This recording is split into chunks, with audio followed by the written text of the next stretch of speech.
very quickly just going to walk through the steps required to use the ISORA crewmanager app for the pre-race declarations this year. There's instructions on the website. Basically, it involves a number of steps. So the first step is to go to the website crewmanager.app and register your own account, your username and password, and the yacht's name and details on the system. So that's the first thing we'll do here is we'll go to crewmanager.app website and we'll enter the values there.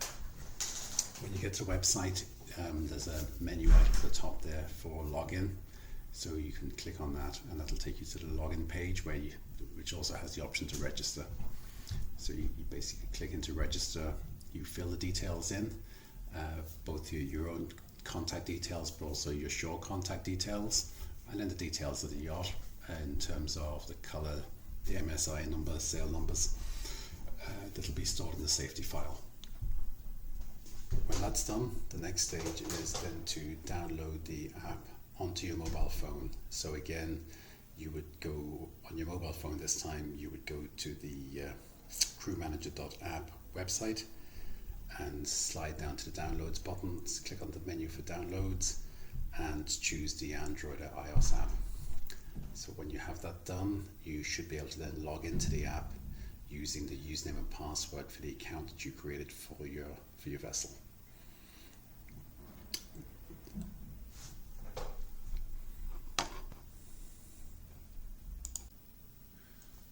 When you've logged into the app, you'll see a list of the races on the screen for you.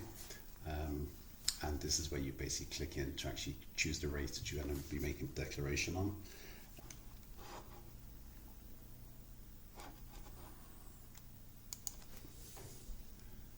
Before going any further though, I was very quickly just going to take you back to the website here. The reason being that the website is an easier way to enter your crew panel using the keyboard rather than actually using your fingers on the phone.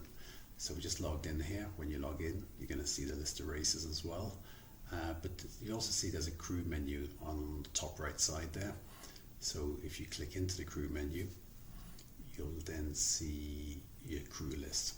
So on that crew menu, you have an option to add new crew members, and you simply just edit the details, tick the box saying you have permission to enter their personal details, email address, for example, into the system, and then you save that. And this is a quick way to actually add the rest of your panel in at one go. So now, just going straight back to the app, here we can clicking into the list of the races to make decisions on racing, not racing, decide later. You can save drafts as you go along, so you can actually plan ahead for this. Take for example here race 2, we're saying we're going to be racing in that. We get off, we can now actually fill in the safety declaration in terms of COVID and safety category, this race being category 4. And here you can see the skipper is available from the the yacht panel that you've already set up on the website. You can then pick available guys in the drop down, people in the drop down. You can pick available crew from the drop down. And then as an example here, if we want to invite somebody different, we can actually do that from the app as opposed to doing it on the website.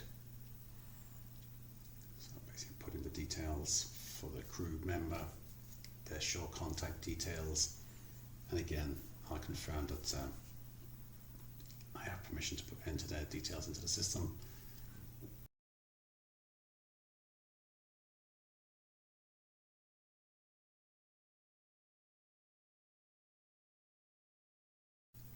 Just due to the screen size here, I'm going to pop the keyboard down just so that I can actually get access to the final entry buttons. You can see details of the person and you can continue to add as you need to.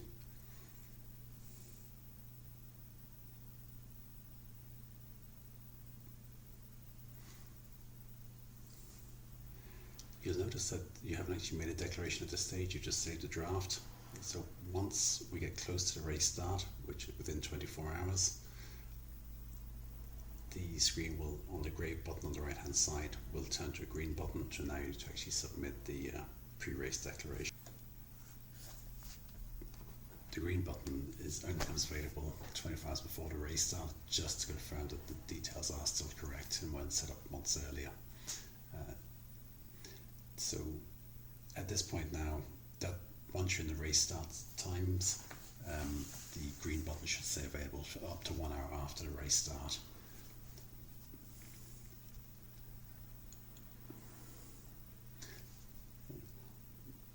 Once you've started your race and you've submitted your declaration, if you click into the race now, you'll actually find the screen changes so that you can actually enter a finish time. Again, the finished declaration will then be set and sent to the committee members, and you submit that.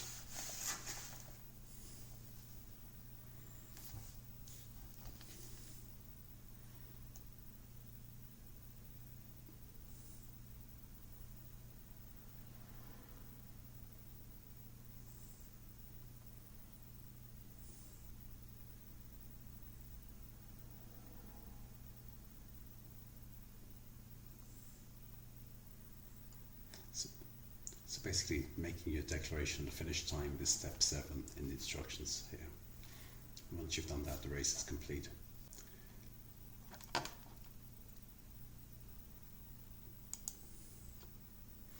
If you forget your password, then on the app, when you try to log in, there is a forget password option there. When you click on that, it will take you to the website where you can actually enter in your username, which is your email address, and that will email you your password to get you back online fairly quickly. If you get a message saying that that email address isn't registered in the system, there will also be a link comes up on the screen that enables you to register, or you can try a different email address if maybe a different email address was used to register. And essentially, that is how the system works. And if you have any queries, you can drop an email to info@crewmanager.app, and I'll try and pick them up and see if I can help out.